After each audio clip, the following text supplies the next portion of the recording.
Hello everyone, welcome to the convention. Africa is the world's second largest and second most populous continent.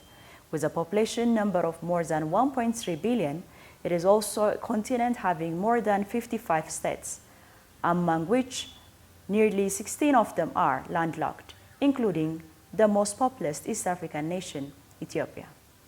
The north-south and west-east stretched distance of the continent, unbalanced socio-economic status of African nation, along with diverse landform features, had made the connectivity a severe challenge in the continent for so long.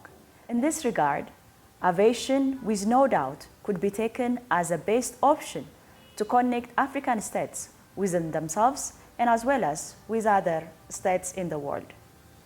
Although Africa is very accessible as far as geography is concerned, yet it is tough to move across nations via air transport. Some neighboring states in Africa are still far apart from each other as far as aviation connection is concerned.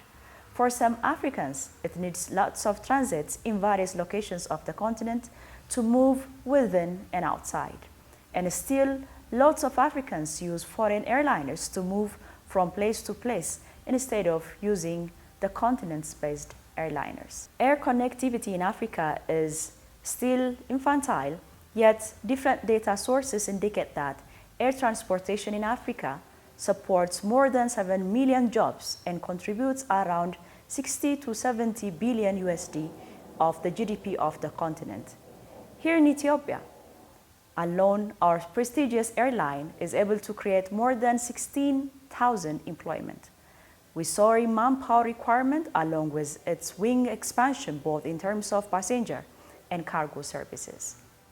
According to different studies, although Africa is the second most populous continent, rate of air transport is not more than from 2 to 3% from the world's total, which significantly shows the low penetration of aviation industry in the continent. Although Africa is a big landmass with over 30 million square kilometers of area, yet it has not only more than 350 airports, which accounts less than 10% of the world's total. Although Africa has more than 55 nations, it has less than 200 airliners operating across nearly 15% of the world's total. Despite these low figures, the COVID-19 pandemic is believed to worsen the situation of the aviation industry of our continent. African airliners have registered low passenger volumes since the onset of the COVID-19 pandemic, and the commercial aviation industry's rebound from COVID-19 in Africa could take several years. Yet it's good to heavily focus on the post-pandemic fast recovery of the airline industry, and better to come up with additional benefits of the aviation sector to strengthen the continent's overall GDP.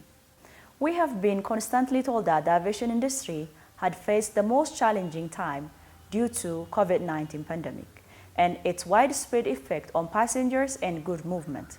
We know that the 2021 itself will also be a challenging year as many airliners are on the verge of bankruptcy throughout the world, let alone in our continent, Africa. What I suggest during this event is to discuss more on the solutions and long-term options that successfully drive the airline industry. And in this regard, I would like to talk about Ethiopian Airlines and its cope-up mechanisms that I might think are relevant for other African airliners. Since the outbreak of this pandemic, Ethiopian Airlines has been implementing a series of interventions by its own sake and in cooperation with other National Facilitation Committee stakeholders, comprising of the airliner, Ethiopian Public Health Institute, Airport and Immigration, Airport Customs, Airport Security, Federal Police Commission, the Civil Aviation Organization, and our ministry itself. In the first months of the pandemic, the airliner had lost significant amount of revenue due to travel restriction and halt of passenger services. The airliner was forced to cut almost all its international flights, but was able to regain its business position, shifting to other modes of income generation, which includes expansion of cargo operation, maintenance and repair works, and revenue from hotel business ventures and others. Among the major interventions that gave the airliner to be able and stand the stormy weather of the COVID-19 pandemic may include, list among the most, the containment efforts, which urge customers to use digital options to minimize physical interaction and keep social distancing is the major ones as far as safety of its customers is concerned.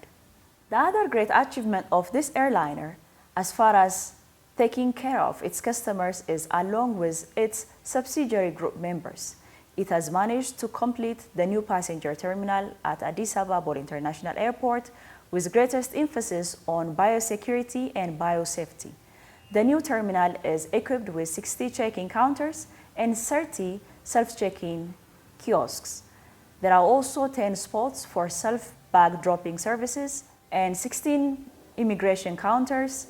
And this terminal is probably the first terminal completed after COVID-19, giving due attention to efforts aimed at preventing the spread of harmful organisms through limiting contacts between passengers. And as of now, the airliner is also announcing that it will be trailing IATA's Travel Pass, a digital health passport that will make the verification of COVID-19 tests and vaccination easier for the carrier. Ethiopian Airlines is now the first African carrier to run through a test of mobile app, joining other airliners such as Emirates, Singapore Airlines, and others. In addition, Ethiopian Airlines Group, African leading airliner, has also announced that it has launched a high-end COVID-19 testing laboratory at its main hub and the continent's busiest airport, Addis Ababa International Airport. The testing center is open to revitalize the passenger business by creating seamless travel experiencing that includes COVID-19 testing to passengers that are departing or transiting via Addis Ababa. The state-of-the-art COVID-19 testing lab is equipped with cutting-edge technologies to provide quick and accurate testing for passengers. Currently, the lab has a capacity to carry out 1,000 COVID-19 tests a day with a potential to grow to further expansion. Ethiopian Airlines has a strategic business unit comprising of maintenance and repair and overhaul, MRO, aviation academy, ground handling, cargo services, passenger services, and the Skylight Hotel business.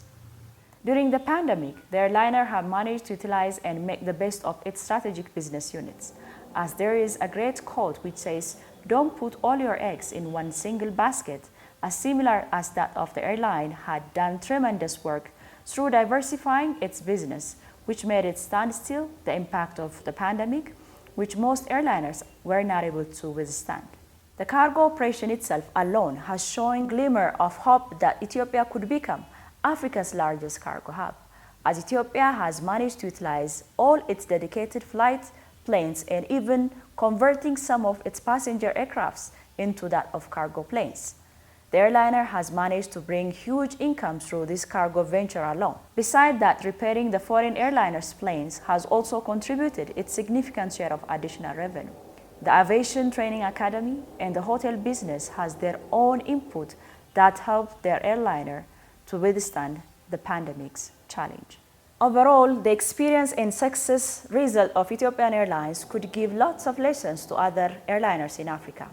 But above all, what I would like to stress is African aviation providers should focus on service diversification, reduction or avoidance of government intervention, construction of basic facilities such as cargo hubs, cold chain warehouses, liberalization of aviation industries, bringing conducive legal frameworks and institutional frameworks for the general aviation services, and above all, linking the aviation sector with sustainable economic modes such as tourism, manufacturing, agriculture, mining, and other important sectors that would play significant roles in supporting the GDP of the continent. For instance, as Africa is a big continent with varied natural and socio-cultural heritage and tourism destinations, air travel is believed to facilitate a sustainable amount of tourism growth and its related benefits in Africa. In Ethiopia, for instance, as we have envisioning to boost the tourism sector, and as we expect more than 48 million passengers to access the country, both as a transit and direct destination, we believe This passenger increment would heavily support the tourism sector and this simultaneously multiply economic activities. In relation to linking the aviation sector with the tourist destinations, the African states should also come in the same position to work together and promote their tourism potential for the sake of common benefit. The other aspect which I would like to stress during this event is, as Africa is a rich resource of fresh products such as fruits, vegetables, and other foodstuffs, the aviation sector should play a vital role as far as connecting the continent with the rich world market. During the COVID pandemic, we have observed a significant boost of agricultural product export from African states to the rest of the world. We believe the aviation sector of the continent, especially while improving its cargo logistics services, would significantly boost the post-COVID pandemic recovery and future GDP contribution to the continent's economy.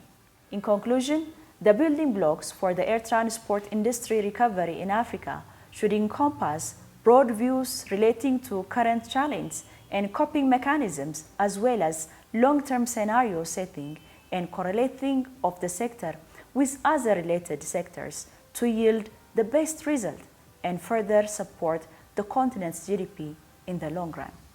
I wish you all a great discussion and thank you.